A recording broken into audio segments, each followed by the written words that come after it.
Hello दोस्तों, आपका स्वागत है आपके यूट्यूब चैनल रिपोर्टर डिक्टेशन पर। और आज 26 जनवरी गणतंत्र दिवस है 2023 का।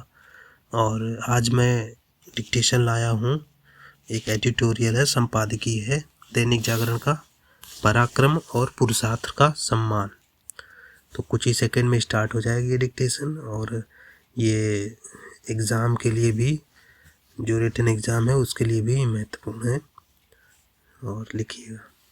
आमतौर पर अपने देश में किसी स्थान या द्वीप आदि का नामकरण वैचारिक स्तर पर विवादित बना दिया जाता है, लेकिन नामकरण का अपना महत्व है और इसके संदेश उस स्थान, देश और विश्व के लिए व्यापक और दीर्घकालिक होते हैं।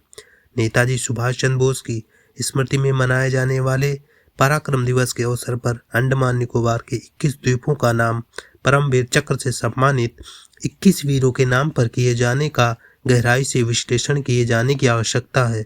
हमारे देश में इस समय राजनीतिक विचारधारा को लेकर इतना तीखा विभाजन है कि मोदी सरकार के ऐतिहासिक और राष्ट्र की मानसिकता में व्यापक रूप से सकारात्मक बदलाव के लिए उठाए गए कदमों पर भी सामान्यतः नकारात्मक टिप्पणियां होती हैं। हालांकि नेताजी का नाम और परमवीर चक्र विजेताओं के प्रति देश में सम्मान का इतना गहरा भाव है कि इसका कहीं से मुखर विरोध नहीं दिखा। इसके बावजूद ऐसे लोगों की कमी नहीं है जो मानते हैं कि मोदी सरकार इस तरह की प्रवृत्तियों से देश में सैन्यवादी मानसिकता को बढ़ावा दे रही है। सैन्यवाद भारतीय संस्कारों से निकला एक शब्द नहीं है, यह पश्चिम से निकला है।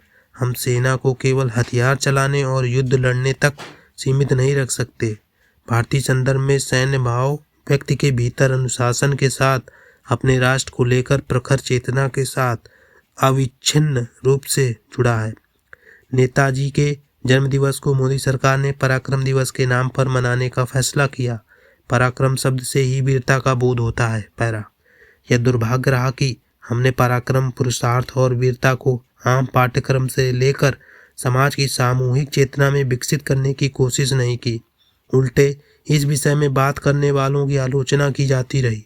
पराक्रम और सैन्यवाद दोनों में किसी तरह का साम्य नहीं है। नेताजी सुभाष चंद्र बोस पश्चिमी अवधारणा वाले सैन्यवाद के प्रतीक नहीं थे, वह उस पराक्रम और पुरुषार्थ के प्रतीक थे जो अपने कर्मों से यह साबित करना चाहता था कि दुष्ट उपनिवेशवादी शक्तियों के साथ युद्ध करके भारत को उनकी गुलामी से मुक्त किया जा सकता है।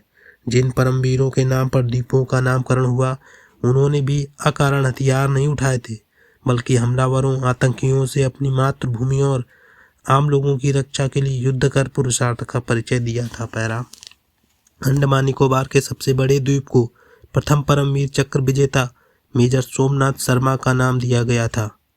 जैसा कि हम जानते हैं, स्वतंत्रता के तुरंत बाद पाकिस्तान की ओर से हथियारबंद घुसपैठ हुई थी। देश की रक्षा करते हुए 3 नवंबर 1947 को बड़गाम हवाई अड्डे के पास एक हमले में मेजर सोमनाथ शर्मा बलिदान हो गए थे। ऐसे पराक्रमी के नाम पर सबसे बड़े द्वीप का नाम रखा जाना ही हमारे अंदर पुरुषार्थ जगाता है। इस नामकरण में कारगिल युद्ध में केवल 25 साल की उम्र में बलिदान होने वाले परमवीर चक्र विजेता मेजर विक्रम बत्रा का नाम भी शामिल है। कायदे से इस दिशा में देश का ध्यान पहले जाना चाहिए था। पैरा, अंडमान निकोबार के बारे में हमारे देश में आम धारणा यही है कि यहाँ की सेल्युलर जेल में अंग्रेजों के विरुद्ध लोहा लेने वालों को काला पानी की सजा के लिए भेजा जाता था। यह सच है। दूसरी ओर यह भी सच है कि 30 दिसंबर 1943 को नेताजी सुभाष चंद्र बोस ने यहीं पहली बार तिरंगा फहराकर अंग्रेजों से स्वतंत्र होने की घोषणा की। यद्यपि उन्होंने इसके पूर्व 21 अक्टूबर 1943 को सिंगापुर में स्वतंत्र भारत का झंडा फहराया था, किंतु भारतीय भूमि पर वह 30 दिसंबर को ही आए थे। नेताजी ने ही अंडमान निकोबार के 2 द्वीपों को शहीद और स्वराज द्वीप नाम दिए थे। मोदी सरकार ने इसका विस्तार करते हुए 2018 में अंडमान के रास आइसलैंड का नाम सुभाष चंद्र बोस के नाम पर किया। इन सबको एक साथ मिलाकर देखिए तो अंडमान निकोबार का चरित्र व्यापक रूप से बदल गया है।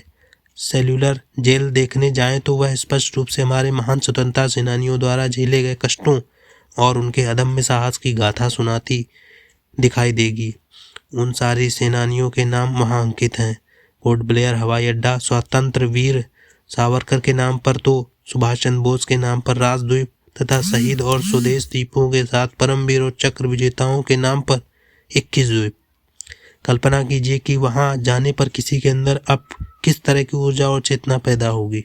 वास्तव में अंडमान निकोबार अब राष्ट्र का एक महत्वपूर्ण तीर्थ स्थल बन गया है। पैरा नीतियों और विचारों के स्तर पर किसी का मोदी सरकार से मतभेद हो सकता है, किंतु देश के अंदर पराक्रम और पुरुषार्थ भाव पैदा करने संबंधी योजनाओं और उठाए गए कदमों का सम्मान सबको करना होगा।